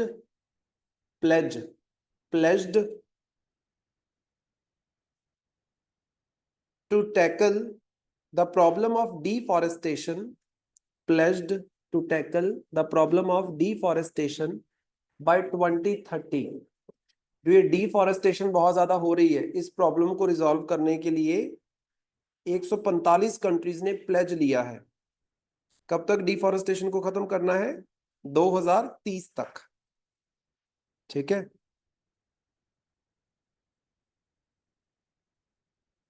उसके बाद इसी के साथ रिलेटेड एक और करंट अफेयर है, वो लिखो, वर्ल्ड ड्रॉट एटलस। दुनिया में कहां कहां पे सूखा पड़ रहा है, क्योंकि जहां पे ड्रॉट पड़ेगा वहां पे बनेगा डेजर्ट, और डेजर्ट के रिलेटेड आपके पास है यूएनसीसीडी, तो उसी के साथ ये रिलेटेड है, वर्ल्ड ड्रॉट डेजर्ट। तो इसमें लिखना UNCCD, that is United Nation convention to combat desertification, UNCCD and the European Commission, and the European Commission Joint Research Center, European Commission Joint Research Center launched World Drought Atlas, launched World Drought Atlas at Riyadh, RIYADH, Riyadh पड़ता है Saudi में, at Riyadh during the 16th conference of UNCCD, 16वीं conference के दौरान, जो कि Riyadh Saudi में हो रही थी, वहां पे इसको लॉन्च किया गया। तो अब ये है क्या, तो इसमें लिख लो, the atlas provide data driven insights, the atlas provide data driven insights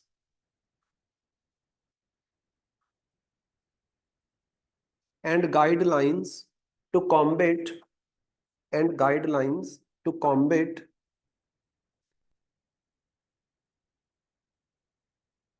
increasing global drought risk, increasing global drought risk and foster resilience, and foster resilience, comma, according to the data, according to the data, 75% of the global population, 75% of the global population could be affected by drought could be affected by drought by 2050.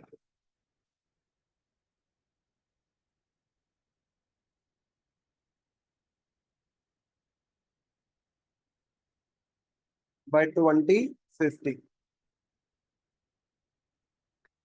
सो इस data के according बताया जा रहा है कि 2050 तक 75% जनता जो है वो सूखे को झेलेगी। समझ रहे हो? सूखा पड़ेगा मतलब पानी की कमी रहेगी। That is the problem. Then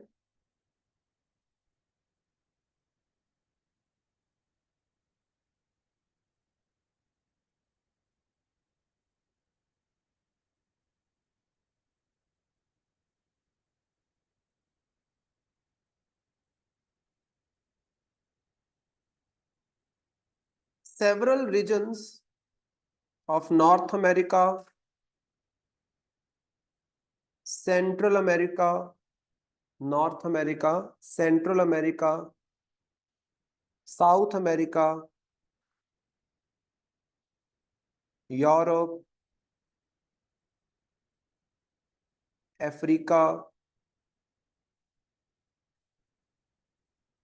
Asia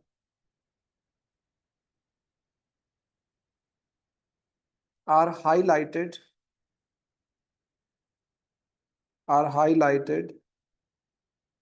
as danger zones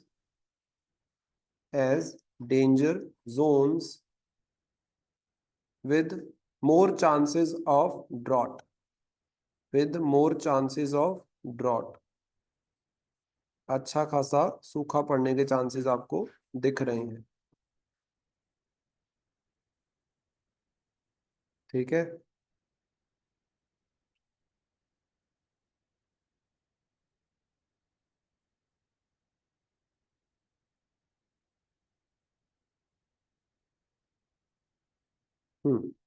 next लिखो, एक और बड़ी इंपॉर्टेंट रिपोर्ट है, that is Indian state of forest report 2023। This is very important. इसके ऊपर सीधा क्वेश्चन आता है। Indian state of forest report 2023।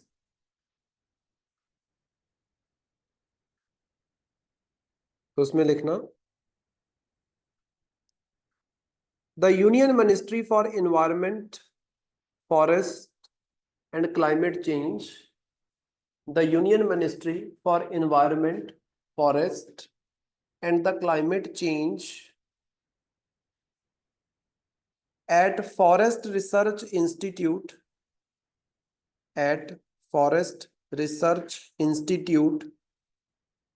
Dehradun, ये भी याद रखना फॉरेस्ट रिसर्च इंस्टीट्यूट कहाँ पे है, देहरादून में है, at forest research institute Dehradun released ISFR 2023, that is Indian state of forest report 2023। So Dehradun से ministry of environment, forest and climate change ने अपने रिसर्च सेंटर से, फॉरेस्ट रिसर्च सेंटर से इसको रिलीज किया है। अब इसमें क्या बताया जा रहा है? सो देखो जरा, लिखना की हाइलाइट्स ऑफ द रिपोर्ट, की highlights of the report.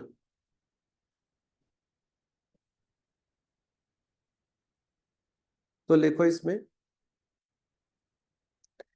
The total forest and tree cover, the total forest and tree cover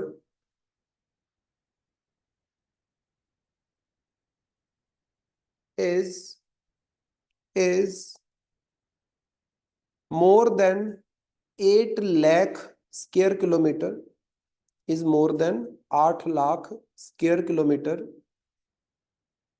which covers 25.17%। ये परसेंटेज याद रखना इंपॉर्टेंट है।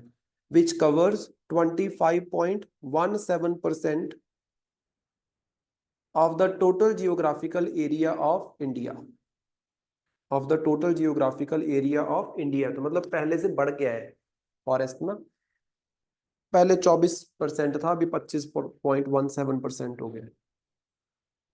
सो इंडिया का टोटल एरिया जो है उसका 25.17%, मतलब अप्रोक्सीमेटली चौथा हिस्सा हमारा टारगेट है तीसरा हिस्सा 33% 34% पे जाना। अभी हम 10% पीछे घूम रहे हैं बोल सकते हो, लेकिन ये बढ़ रहा है। पिछली रिपोर्ट में अगर तुम देखोगे 24% था, उससे पीछे क्या था 21-22% था, तो लगातार बढ़ रहा है। 25% हो गया, इंक्रीज हो गया। टोटल फॉरेस्ट कवर मतलब हमारे देश का जो टोटल एरिया उसमें 25% क्या है, फॉरेस्ट। टोटल एरिया का 25% फॉरेस्ट से ढका हुआ है। नेक्स्ट पॉइंट,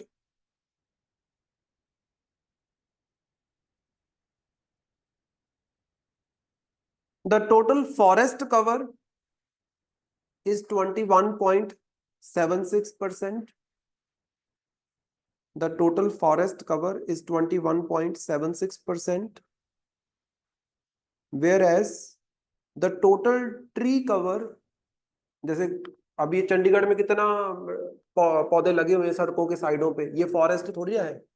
जो सड़क के साइड पे आपने पौधा लगाया वो ट्री कवर में तो आएगा, फॉरेस्ट कवर में तो नहीं आएगा ना। हाँ, तो जो फॉरेस्ट, सिर्फ फॉरेस्ट देखो तो वो कितना है 21.76%। ट्री कवर कितना है 3.41%। 3.41%।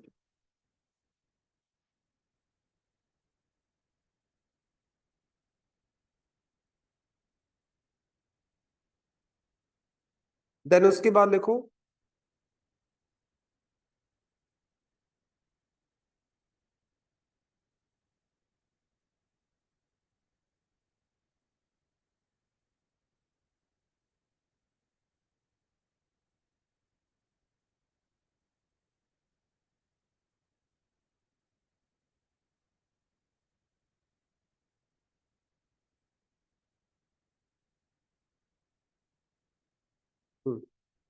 नेक्स्ट लिखो फिर, the maximum increase of forest and tree cover, the maximum increase of forest and tree cover reported in Chhattisgarh, reported in Chhattisgarh, followed by Uttar Pradesh, followed by Odisha, चाहे एरो लगा के लिख लो, followed by Uttar Pradesh, followed by Odisha and Rajasthan. So पिछले सालों में सबसे ज्यादा फॉरेस्ट एंड ट्री कवर किस स्टेट में इंक्रीज हुआ? मैं ये नहीं बोल रहा हूं कि सबसे ज्यादा कहां पे है, मैंने बोला जहां पे सबसे ज्यादा इंक्रीज हुआ है। छत्तीसगढ़ में सबसे ज्यादा फॉरेस्ट कवर नहीं है, लेकिन इंक्रीज यहाँ पे पिछले सालों में सबसे ज्यादा हुआ है Chhattisgarh, followed by Uttar Pradesh, followed by Odisha, followed by Rajasthan. Next point, the maximum increase of forest cover, वो तो था फॉरेस्ट प्लस ट्री कवर, अगर अकेला फॉरेस्ट कवर देखें, the maximum increase of forest cover reported in Mizoram, अकेला फॉरेस्ट कवर सबसे ज्यादा कहां पे बढ़ा है, मिजोरम में, reported in Mizoram, followed by Gujarat, followed by Odisha.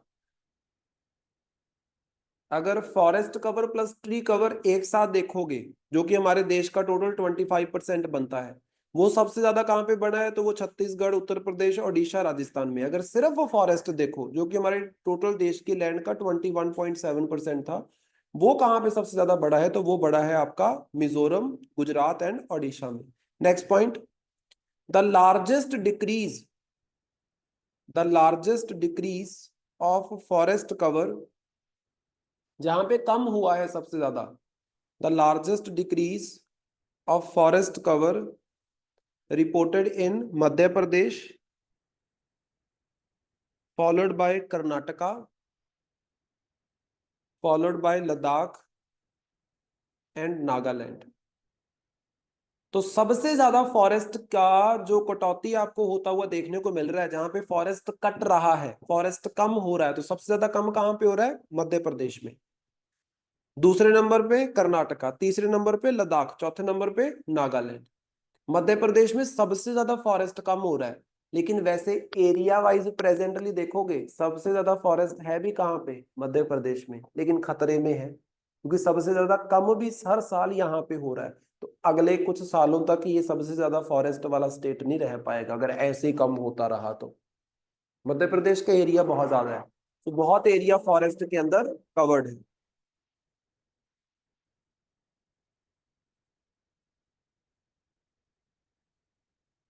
Next लिखो, top 3 states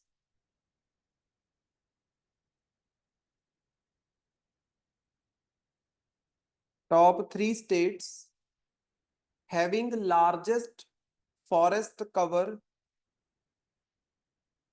area, having largest forest covered area are number 1 Madhya Pradesh, number 2 Arunachal Pradesh. सबसे ज्यादा एरिया वाइज फॉरेस्ट कहां पे है? मध्य प्रदेश में। नंबर 2 पे अरुणाचल प्रदेश, नंबर 3 पे छत्तीसगढ़। एरिया वाइज अगर आपने देखना कितने स्क्वायर किलोमीटर स्टेट के एरिया में फॉरेस्ट है, परसेंटेज नहीं मैं बोल रहा हूं, परसेंटेज अलग चीज होती है। जैसे फॉर एग्जांपल इसको देखना, मैं सिर्फ एरिया की बात कर रहा हूं, ये पूछते हैं अलग अलग तरीके से। मान लो ये आपके पास एक स्टेट है और ये आपके पास एक स्टेट है, ये स्टेट है आपकी मध्य प्रदेश और ये स्टेट है आपकी मिजोरम। मिजोरम का मान लो टोटल एरिया, जस्ट एग्जांपल ले रहा हूं, मान लो इसका टोटल एरिया है 100 स्क्वायर किलोमीटर, इसका टोटल एरिया मान लो 1000 स्क्वायर किलोमीटर। मिजोरम के अंदर क्या है, 90 स्क्वायर किलोमीटर एरिया जो है वो फॉरेस्ट के द्वारा कवर्ड है। तो मतलब क्या है, मिजोरम की टोटल लैंड का 90% इज फॉरेस्ट। लेकिन डाटा कितना है, लैंड कितनी कवर है, 90 स्क्वायर किलोमीटर। मध्य प्रदेश में क्या है, मान लो 500 स्क्वायर किलोमीटर जो एरिया है वो फॉरेस्ट के अंदर है। तो मध्य प्रदेश के टोटल एरिया का 50% is covered by forest.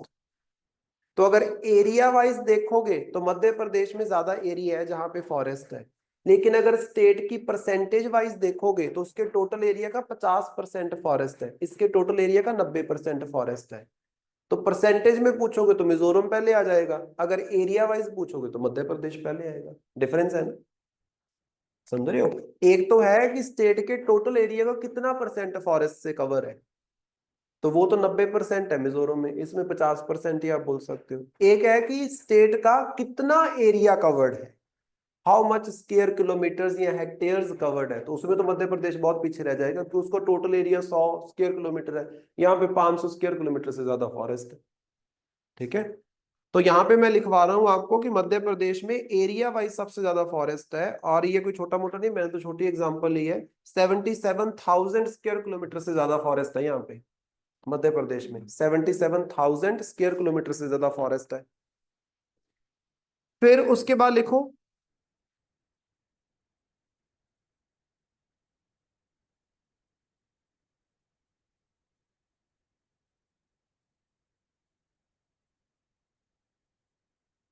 In terms of percentage of forest cover, in terms of percentage of forest cover, the union territory of Lakshadweep, the union territory of Lakshadweep has 91.3% forest cover. Lakshadweep का जो total area उसका 91.3% किससे घिरा हुआ है, forest से। Followed by Mizoram. अब देखो लक्षद्वीप तो यूटी है, अगर स्टेट पूछेंगे तो क्या बोलोगे, Mizoram. Followed bye Mizoram, bracket में लिख लेना 85.3%, 85.3%। Followed by Andaman and Nicobar, ये भी यूटी है, 81.6%, 81.6%। सो परसेंटेज वाइज अगर देखोगे तो ये 3 एरियाज है टॉप 3। अगर आप वैसे देखोगे एरिया वाइज तो जो पहले मैंने आपको लिखवाया मध्य प्रदेश, अरुणाचल प्रदेश, छत्तीसगढ़, वो आ जाएगा। ठीक है, फिर उसके बाद लिखो,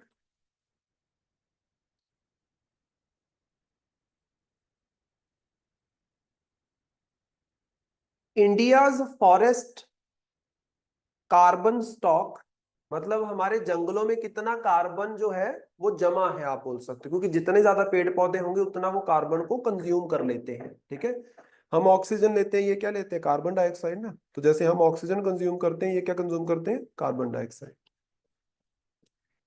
India's forest carbon stock is estimated around 7 to 85.5 tons. 7 to 85.5 million tons, not tons, million tons. 7 to 85.5 million tons with an increase of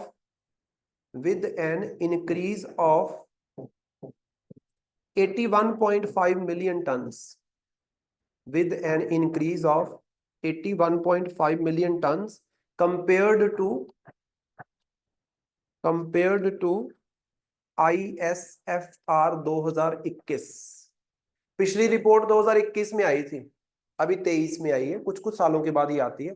सो पिछली रिपोर्ट के अकॉर्डिंग जितना कार्बन स्टॉक था हमारे फॉरेस्ट में, जितना कार्बन जमा था, उससे कितना बढ़ गया है? 81.5 मिलियन टन। तो ये अच्छी बात है कि बुरी बात है? कार्बन स्टॉक होना जंगल के अंदर, पेड़ों के अंदर, अच्छी बात है कि बुरी बात है?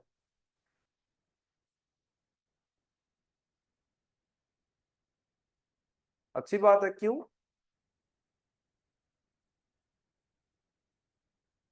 अच्छी बात क्यों है कि कार्बन स्टॉक बढ़ रहा है?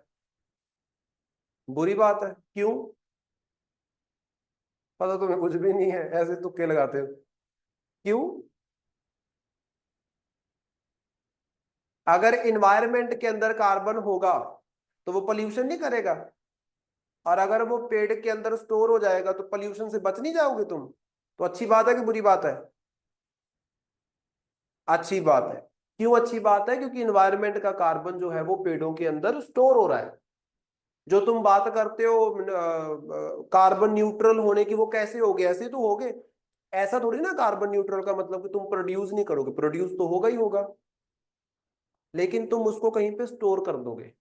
जैसे पेड़ के अंदर स्टोर हो गया, जितने ज्यादा जंगल लगाओगे उतना ज्यादा स्टोरेज बढ़ेगा तुम्हारा। तो प्रोड्यूस करोगे, वो स्टोर करेंगे, प्रोड्यूस करोगे, स्टोर करेंगे, पीछे क्या बचेगा एनवायरमेंट में? Zero. That is carbon neutralisation. अच्छी बात है बुरी बात है? अपने तुक्के लगाते रहते हैं। सोचो तो सही उसके ऊपर पहले। सो पिछली बार से बढ़ गया है हमारा 81.5 मिलियन टन से। अब नीचे साथ में लिख लो, top three states with carbon stock are. सबसे ज्यादा कहां के जंगलों में कार्बन स्टोर्ड है, आप बोल सकते हो, with carbon stock are. Number 1 है अरुणाचल प्रदेश, नंबर 2 है मध्य प्रदेश, नंबर 3 है छत्तीसगढ़।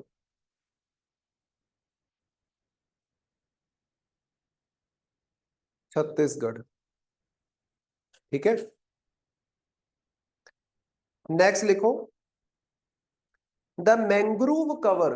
मैंग्रोव फॉरेस्ट पढ़े होंगे हमने। Mangrove cover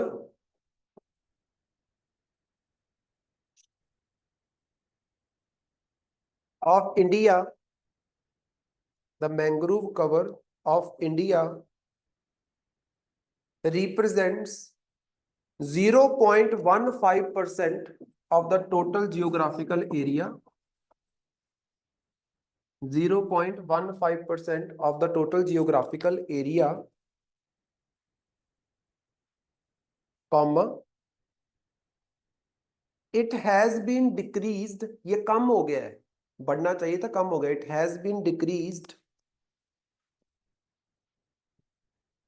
with 7.43 square kilometre, इतना कम हो गया है, with 7.43 स्क्वायर किलोमीटर सिंस 2021। पिछली रिपोर्ट में मैंग्रोव कवर जितना था उससे 7.43 स्क्वायर किलोमीटर भी कम हो गया है। तो मैंग्रोव कवर बढ़ा नहीं है, कम हुआ है, इसको याद रखना। Comma, the maximum decrease has been seen, the maximum decrease has been seen in Gujarat, in Gujarat. However, Andhra Pradesh and Maharashtra, however, Andhra Pradesh and Maharashtra experienced increase in the mangrove cover. However, Andhra Pradesh, Maharashtra experienced increase in the mangrove cover. So Andhra Pradesh Maharashtra में ये बढ़ गया है और गुजरात में ये कम हो गया है। इसको आपने याद रखना है, ओवरऑल भी कम हुआ है। ठीक है, फिर उसके बाद एक लास्ट पॉइंट और लिख लो। The top 3 states with most forest fire, the top 3 states with most forest fire in 2023-24, पिछले साल में सबसे ज्यादा जंगलों में आग कहां पे लगी है? Top 3 most forest fire of 2023-24 took place in Uttarakhand सबसे ज्यादा, फिर ओडिशा और फिर छत्तीसगढ़। ये 3 वो स्टेट्स हैं जहां पे सबसे ज्यादा आपको फॉरेस्ट फायर जो है वो देखने को मिल रही है, उत्तराखंड, ओडिशा एंड छत्तीसगढ़। ठीक है, एक और पॉइंट सा लिख लो, लास्ट ही है बस। मैंग्रोव वाला एक पॉइंट है, ऐसे लिख लेना, मैंग्रोव कवर। एक तरफ स्टेट और यूटी का नाम लिख लेना, दूसरी तरफ लिख लेना परसेंटेज, कितना टोटल एरिया का। सबसे ज्यादा हमारे यहाँ पे मैंग्रोव आपको कहां पे मिलता है? वेस्ट बंगाल में। वेस्ट बंगाल के टोटल एरिया का 42.45%, सबसे ज्यादा। ये याद रखना, इस पे क्वेश्चन पूछते हैं। नंबर 2 पे आता है गुजरात, नंबर 2 पे है गुजरात विद 23.32%। वेस्ट बंगाल के बाद गुजरात। फिर उसके बाद नंबर 3 पे आता है Andaman and Nicobar islands, Andaman and Nicobar islands with 12.19%, 12.19%। उसके बाद आता है आंध्र प्रदेश विद 8.44%, आंध्र प्रदेश विद 8.44%। फिर उसके बाद है महाराष्ट्र, महाराष्ट्र। तुमने भी कंपनी ज्वाइन कर ली उनकी। महाराष्ट्र 6.31%। असर हो गया तुम पे भी उनका, कि छोड़ दो जो चीज आ रही है हाथ में, जाने दो। 6.31%। फॉलोड बाय, उसके बाद है ओडिशा, ओडिशा में है 5.19%, ओडिशा। उसके बाद है आपके पास Tamil Nadu plus Daman and Diu, Tamil Nadu plus Puducherry plus Goa plus Karnataka plus Kerala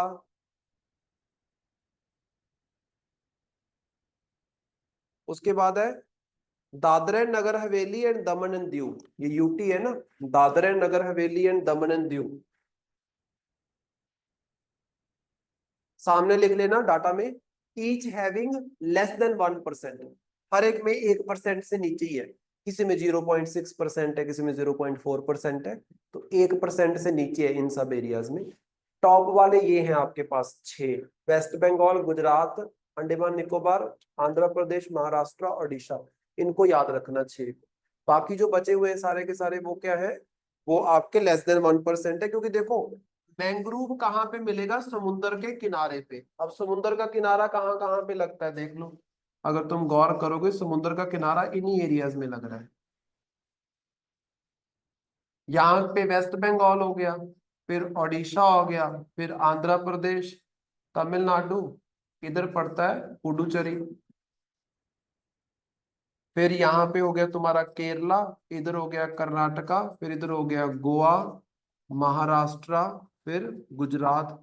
यहाँ पे छोटे छोटे ये 4 एरियाज जिसको क्या बोलते हैं, दमन एंड दीव, दादर एंड नगर हवेली।